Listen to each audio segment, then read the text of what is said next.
Gaurkoan Irungo erdialdera hurbildu gara eta datozen minutuetan kameraren aurrean Javier Muguruza izango dugu gurekin bere proiektu berriaz hitz egiteko. Diskoa kaleratuko du martxoaren 5ean eta disko horren barnean zer aukituko dugun, deskubrituko dugu berarekin. Kaixo, Javier. Aupa, kaixo, ondo, zuek ere bai? Ondo, hementxe zurekin hitz egiteko prest. Pixka bat konta iguzu, disko berria kaleratzea hartzaude, aipatu dugu, martxoaren 2ean kaleratuko dela, lagun batek esan dit izenburupean. Konta iguzu pixka bat, zer aurkituko dugu lan berri honen barnean? Bueno, berritasun handienetakoa, esango nuke, izango dela 4-5 urteren ondoren berriz ere helduentzako lan bat kaleratzea, ezta? Buru belarri ibili naiz umentzako lanak publikatzen, lantzen, grabatzen eta publikatzen. Eta orain, aitzakia edo izan da Iñaki Irazu poetaren omenez lan bat burutzea. Ze gertatzen da, zergatik nahi dut nik halako omenaldi edo keinu maitakor bat egin Iñakiri. Hain zuzen ere, 3 hamarkada hauetan zehar, poema pila bat musikatu ditu delako, Iñakirenak. Zehazki 32. Eta hori asko da, obra batean. Nik pensatzen dut horrek zerbait adierazten duela, zerbait sakon adierazten duela. Poeta beraren 32 poema edo testu musikatzea ez da txantzetako, ez da ohizkoa, ez da ohikoa. Eta,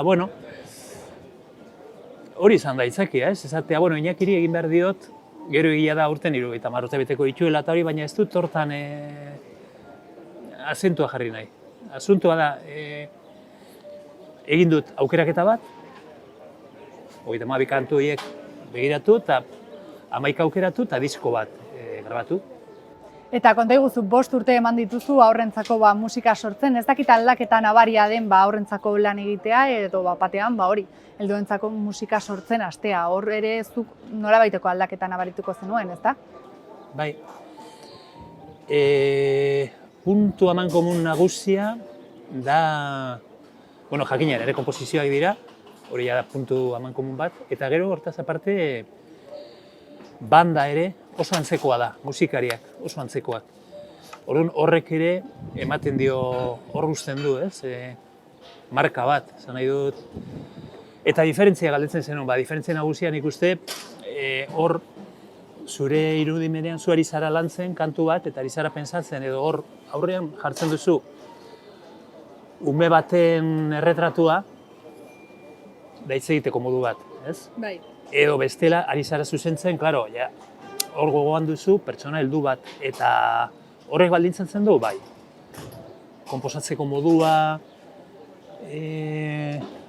dena baldintzatzen du.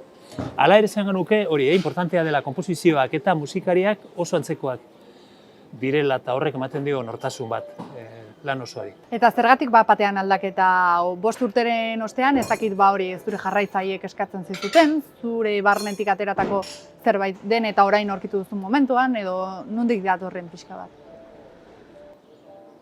Nuke zehazki esaten, bazegon barruan olako gogo bat edo berriz ere, ez da bakarrik diskoa izango, azkenik urteetan ez dut kontzerturik eman. 2019an publikatu nuen Geltokiak Izarretara, eta 3-4 kontzertu eman, eta zuzenekoak ere utzi egin dituen. Kontu puntual batzuk, atzagakin, eta hori egin ditut, baina nire kontzertuak, Javier Muguruzaren kontzertuak ez, kontzerturik ez. Eta, nik uste bazegoela hor gogo txiki hori, helduentzako lan bat atera, eta kontzertu batzuk ere eman behar ditugu. Ingo dugu Bilbo, Donosti, Bartzelona, eta baliteke Irun ere egitea. Horixe da, zuzeneko kontzertuak diska bat aurkezteko, imaginatzen dut, modurik onena izango dela, ez, azken batean. Bai, baina gero hor bestelako faktoreak ere badaude, ez?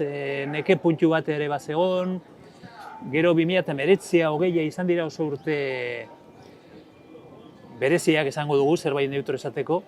Eta, enuen gogorik ibiltzeko furgonetak gora eta bera, eta lan gogor samarra da. Parte hori, zati hori, zuzenekoa batez ere bidaiak eta hori guztia, 63 urte ditut, eta enago garai bateko energiakin.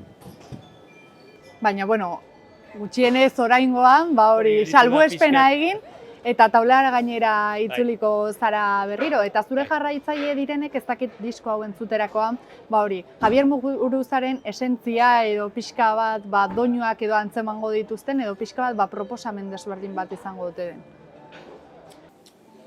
Nik uste bereziki beraien interesa piztuko duena, hala uste du nik, izango dela esatea, kantu guzti hauek garai desberdinetan grabatuak izan zirenak, banda, musikari, moldaketa, dena desberdinak garaien arabera, orain esatea, ze tratamendu zen foke eman dioten kantu honi adibidez, Mutiko Arrotzaren kanta, demagun, kantu bat.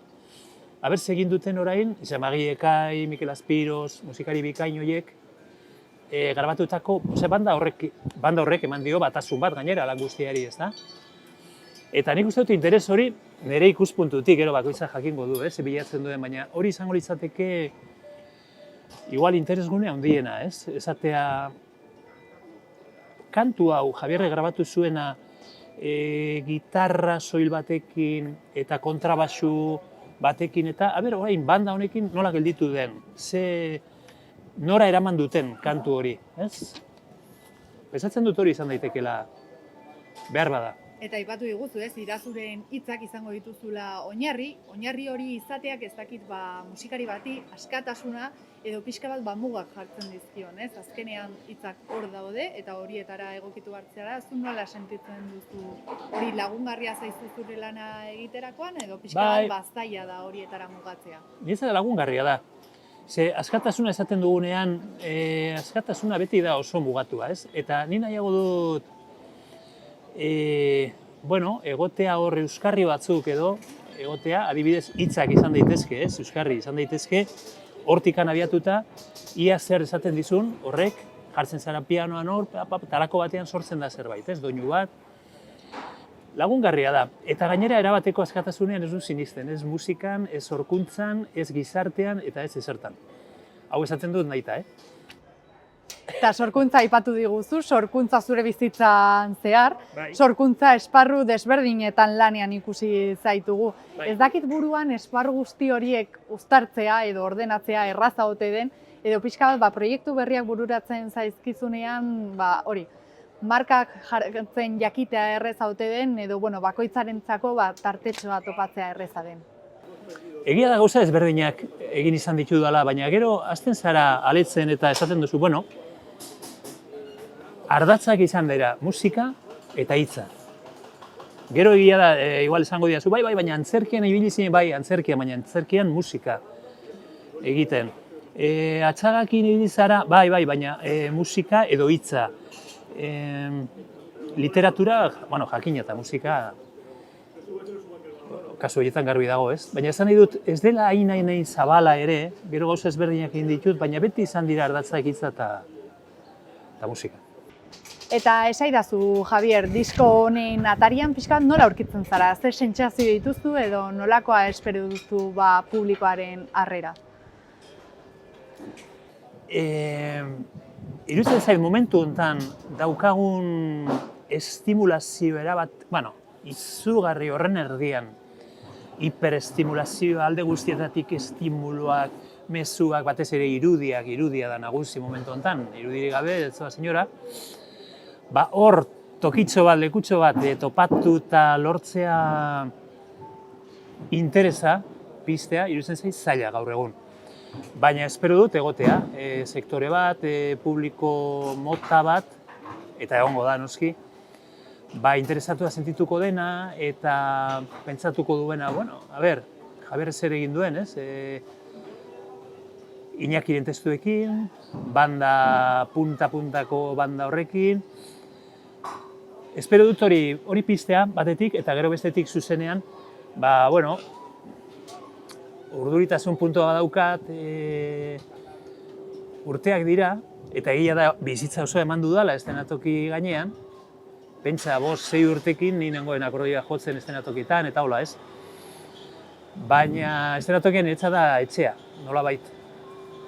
Baina Hala ere, badaukat urdintasun puntu bat. Abeze modutik joazen gauzak, urduri jarriko nahi zen, edo, en fin, pixkat, izan daiteke barregarria, ez? Garai hontan, bueno, nire bizitzaren etapa hontan hori izatea, baina hola da. Eta jada amaitzeko, Javier, etorkizunera begira jarrikora gara pixka bat, konta iguzu, ze proiektu dituzu edo pixka bat ze lanetan murgiltzea gustatuko litzaizuke? Nahi nuke jarraitu lehen aipatutako bi ardatz horiek aipatu ditu, literatura eta musika eta hitza, literatura eta musika, eta hortikan jarraitzea izango litzateke luxu bat niretzat. Eta seguruena jarraituko dut umentzako lanak publikatzen. Oso gustora sentitzen naiz hor, eta erregistro alai, baina aldi berean lasai patsadatsu hortan, saiatzen dena umeei transmititzen, lasaitasuna, oso gustora sentitzen naiz. Lan honek ematen duena ikusiko dugu eta baita ere etorkizunean eskainiko diguzun guztia. Javier, mila esker gu hartzeagatik. Zuei. Eta zorte on guztia proiektu berri honetarako. Eskertzen dizuet, arreta, emandako arreta. Mila esker. Agur.